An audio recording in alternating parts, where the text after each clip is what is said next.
All right, today we're diving into a theory about the origins of Islam that is, well, pretty wild.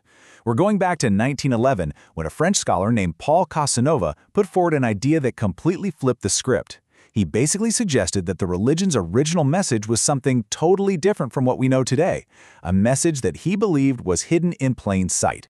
So let's just start with the question that's right at the heart of Casanova's entire argument. We tend to think of holy books as these fixed, unchanging texts. But what if the Quran as we know it has been shuffled, deliberately rearranged to hide its original and much more urgent purpose? And there it is.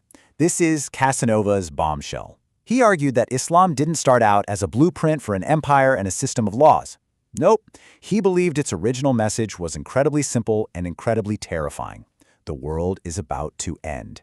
And when that didn't happen, well, that's when he claims its most sacred text was re-engineered in what he famously called a pious fraud. Okay, so to get our heads around his argument, we first have to look at a puzzle in the Quran's structure. You might assume it's all laid out chronologically, right? But it's not. The chapters, the surahs, are for the most part arranged from the longest to the shortest. For Casanova, this wasn't just some random editorial choice. He saw it as the master key to a hidden history. This led Casanova to theorize about something he called an Quran. Think of it as a first draft, the original version. He believed this text was a straight, chronological collection of revelations that told one single, heart-pounding story. The Day of Judgment isn't some far-off event. It's happening, right now. So what was that story? According to Casanova, Muhammad's primary role, his whole identity, wasn't just to be another prophet in a long line of them. He saw himself as the final eschatological figure, the last one. He was the prophet of the hour, sent to give humanity one final warning before the curtains came down on history for good. Now, Casanova argued this idea didn't just pop up out of thin air. You have to picture 7th century Arabia. It was buzzing with this end-of-the-world energy. You had Christian hermits out in the desert, figures like the monk Bahira, even the Coptic patriarch Benjamin. They were all reportedly looking for a final prophet to emerge from Arabia. Casanova even makes the case that Muhammad saw himself as the paraclete that was promised in the Gospel of John. Okay, so if this was the central message, where's the proof? Casanova basically went on a treasure hunt through early Islamic texts, looking for these little fragments of that original, urgent, apocalyptic warning that he thought survived the later reorganization. So let's take a look at what he dug up. Just look at the language here. It's intense. Qur'anic verses shouting the hour is nigh and that the decree of God has already come. That's past tense. Then you look at the hadith, the traditions, and the prophet is reportedly saying that no one who was alive then would still be around in 100 years, or that the time left for humanity was as tiny and insignificant as a single white hair on a huge black bull. I mean, that is not the language of a distant future. But for Casanova, this was the smoking gun. This quote, this metaphor, it's so powerful. It suggests that the prophet's mission and the end of the world aren't two separate things. They're happening together, right next to each other, so close you can't slip a piece of paper between them. They are essentially the same event unfolding in real time. Casanova also did a little linguistic detective work. Muhammad was sometimes called the Nabi al-Malhamat. Now, later on, this got translated as prophet of battle. But Casanova went back to the root of the word malhamat and argued it meant something much bigger, much more cosmic, the prophet of the great carnage. The final world-ending showdown before Judgment Day. And just to ramp up the urgency, there was this widespread belief, which Muhammad himself seemed to confirm, that the Dajjal, the Antichrist figure in Islam, was already alive, chained up on an island somewhere but alive and waiting. Think about it. If your final enemy is already on the game board, you know you're in the endgame. So, here's the billion-dollar question. What happens when the prophet of the hour dies, but the hour doesn't show up? You get a theological crisis on a scale that's hard to even imagine.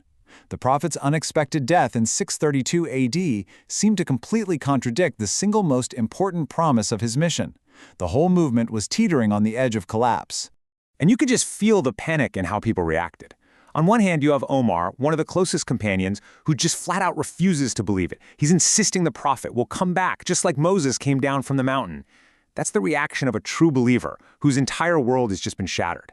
And then, on the other hand, you get the pragmatist, the politician, Abu Bakr. He steps in, calms everyone down by quoting verses that reframe Muhammad not as this final end-times figure, but as just another messenger in a long line of them. And this is the moment Casanova introduces his idea of the pious fraud. He says that to save the community, the leaders had to fix the massive problem of a failed prophecy. His theory? They gathered all the revelations from that original Quran and they rearranged them. They scattered all those urgent apocalyptic warnings, and instead they highlighted all the verses about law, society, and rules. So, and this is the key takeaway, they turned an end-of-the-world manifesto into a timeless legal code for building a brand new empire. But all that apocalyptic energy, that fire, it couldn't just vanish into thin air. It had to be redirected. Casanova argues that in order to survive, the community pulled off a brilliant theological pivot, one that allowed it to move past the failure of its founding promise and eventually grow into a major world religion. That idea of a return had to evolve. At first, you had people like Omar who were literally expecting Muhammad himself to come walking back.